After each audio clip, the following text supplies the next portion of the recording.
President Donald Trump just pardoned Susan B. Anthony. Can the president pardon someone who's already dead? Why would they do it? And how mad does it make people when President Trump does it?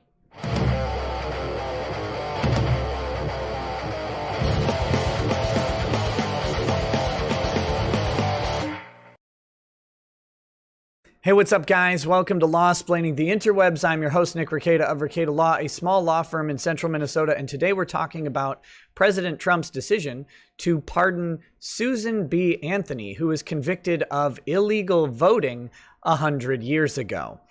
She is, by my last count, very dead. So this would be considered a posthumous pardon. And some people may be wondering, can the president even pardon someone who's already dead? And then they may also be wondering, why would they? Well, the answer to that question is, the first question is yes. Yes, the president can pardon someone who is already dead. And the first posthumous pardon was actually done in 1999 by President Bill Clinton. So the weird sort of, I guess no one had the idea to pardon someone who had already died until Bill Clinton came up with it.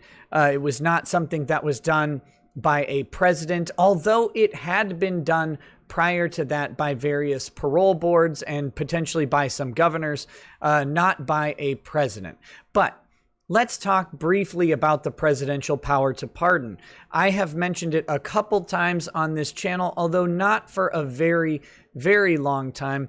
But the president's power to pardon is what we call plenary. It means that the president has the sole power to pardon over, we'll say, any federal criminal offense. He does not have the authority to pardon you for a state conviction, only a federal conviction, because that is his area of jurisdiction, and it's one of the few remaining places where we really recognize the federalist system that we have set up, where we have a separation of power and sovereignty between states and the federal government. But the president can grant a pardon for any federal conviction. And in this case, Susan B. Anthony was charged with a federal crime for voting in a federal election. That being said, what does a posthumous pardon even do? Well, it's entirely symbolic. Let's be realistic about it. And what it does is it sends some sort of message.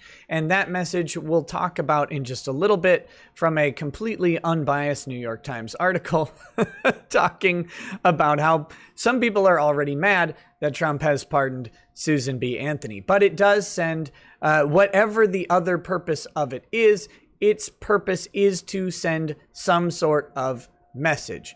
When someone is perceived to have been wrongfully convicted and is now deceased, a president or a governor may step in and grant a posthumous pardon to not really give justice to the person, but to at least attempt to provide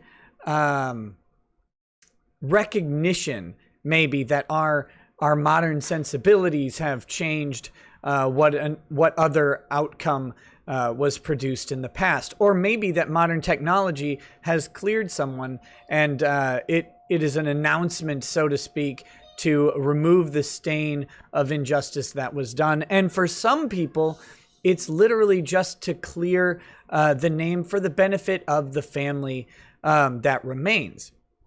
So people certainly have opinions about President Trump's pardoning of Susan B. Anthony, and we're going to take a look right now at this New York Times article and talk about it. So here we go. On the centennial of the 19th Amendment, Trump pardons Susan B. Anthony, then targets the 2020 election. His pardon of the famed suffragist came as women celebrated the 100th anniversary of their right to vote, and in the middle of his attacks on the prospect of mail-in voting. I guess only women were celebrating the 100th anniversary of the 19th Amendment, because apparently no one else is happy about it. I'm not sure. Articles are written so weirdly to me. Shouldn't it be as America celebrated the 100th anniversary of the 19th Amendment? I don't know. I guess not for the New York Times. Maybe they're a bunch of sexists. President Trump said on Tuesday that he would pardon Susan B. Anthony, the woman suffragist who was arrested after voting illegally in 1872 and fined $100 as he tried to appeal to female voters on the 100th anniversary of the 19th Amendment, giving them the right to vote. So you can immediately see where this author believes the president's motivation lies, not in correcting an injustice or anything like that, but rather in appealing to female voters. And again, very limiting to suggest that this would only appeal to female voters, in my opinion. I know several people who are happy that both men and women vote. Of course, I also know people who aren't happy about that, but that's for another story. Delivered during a heavily political event at the White House, at which Trump again disparaged mail-in voting ahead of the November election, the president's announcement also appeared to be an effort to distract from the Democratic National Convention and narrow the historically large gender gap that has him trailing Joseph R. Biden Jr. in the White House race. She was never pardoned. Did you know that? She's never pardoned, Mr. Trump said. What took so long? Mr. Trump teased the pardon as he traveled on Air Force One on Monday, telling reporters he was going to erase the conviction of someone very, very important. Anthony was tried for illegally voting and protested the fine she was charged. She was guilty for voting, Mr. Trump said on Tuesday, and we're going to be signing a full and complete pardon. Unlike other people the president has pardoned, Anthony is not someone whose work Mr. Trump has spoken of during his campaign or his presidency. She's also an increasingly divisive figure, adopted by anti-abortion forces and criticized for relegating black suffragists to the sidelines. Guys, you can't have heroes in history anymore. I don't know if you know this, but if there is some person who is widely regarded as doing something right or doing something even heroic, someone invariably will find the terrible thing that they also did. On Tuesday, Marjorie Dannenfelser, the president of the Susan B. Anthony List, an anti-abortion political group, and Cleta Mitchell, a lawyer who represents conservative groups, were in attendance as Mr. Trump made his announcement. So he has pardoned or granted clemency to a number of people whom he personally knows, blah, blah, blah, blah, blah. This is not really that interesting. Let's get down here to this, where we have the pardon of Anthony would be the 26th of his presidency, and like most others Trump has issued, it drew criticism from Democrats, including Kathy Hochul, the lieutenant governor of New York. And she says, as the highest ranking woman elected official in New York, and on behalf of Susan B. Anthony's legacy, we demand Trump rescind his pardon. Don't pardon her. Don't do it. She was proud of her arrest to draw attention to the cause for women's rights and never paid her fine. Let her rest in peace. So apparently pardoning Susan B. Anthony and sending a message that this was an injustice is not acceptable to this person, probably just because Trump did it. And that's the state we're in right now in America, is that whatever anyone does who is a politician, it doesn't really matter what they're doing. What matters is what our impression of them is, and then we will lens their action in the worst way if we don't like them. So this is apparently not about Susan B. Anthony. It is entirely about Trump. And you will find many people to have that position or perspective. And in fairness, it may be. Should we ignore the fact that this is an election season and a posthumous pardon has absolutely nothing to do with any sort of existing policy or discussion, but it would be entirely a PR move? I mean, the person, Susan B. Anthony's been dead forever. Literally from the beginning of time. No, I'm joking. That's a joke. But of course, there's no reason, there's nothing to gain, no benefit, no policy change that would be created by this pardon. It is a media moment. But it's also done on the centennial of the passage of the 19th Amendment, and Trump is president, and it's a good symbolic gesture to do to commemorate the occasion. So it's not like he pulled it out of the blue. But that being said, again, no one in politics can do anything at all without criticism or scrutiny. In fact, we've got Mr. Trump, who has repeatedly been accused of sexual harassment or assault, and who has often made degrading comments about women, is facing a deep gender gap in his campaign against Mr. Biden. On Tuesday, surrounded by several female supporters, Mr. Trump declared that women dominate the United States and complained that the coronavirus pandemic has darkened the economic picture for women.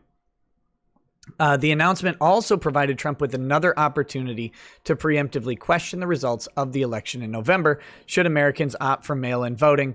Recent polls show that political views on the process are sharply divided.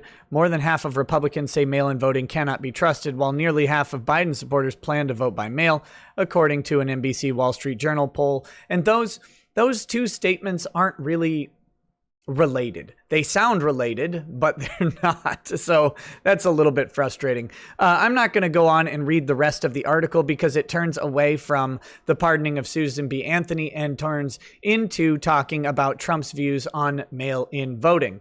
And there are things to be said both for and against mail-in voting.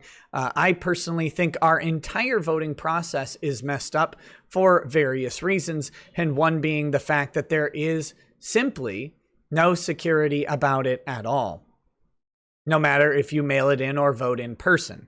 So that being said, I think it's kind of a moot point as to whether or not mail-in voting in particular is flawed when we have so many issues with the system as a whole. But going back to the original topic of this video and the news of the day, Trump has pardoned Susan B. Anthony. The president has what we call plenary authority to issue a pardon, which means it is unquestionable.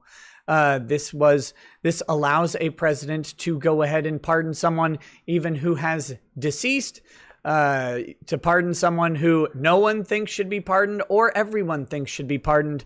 The president gets the final say, so long as it is within a federal conviction is where the president's pardon is limited. He cannot overturn a state or municipal conviction. But if it is federal, the president has unlimited authority. In fact, that authority extends so far as to pardoning his associates, his family, and potentially even himself. That's right. The only thing you cannot pardon someone for is impeachment, because an impeachment is not a federal crime. An impeachment is a political process to remove someone from office. Those are very different things. So there is no impeachment power there. But other than that, you can basically pardon anyone for anything at any time, living or dead, if you're the president of the United States. So I hope you learned something. It's a little bit of an interesting news story. And if you did, go ahead, like, subscribe, share this out, and have a good one. Peace. Peace.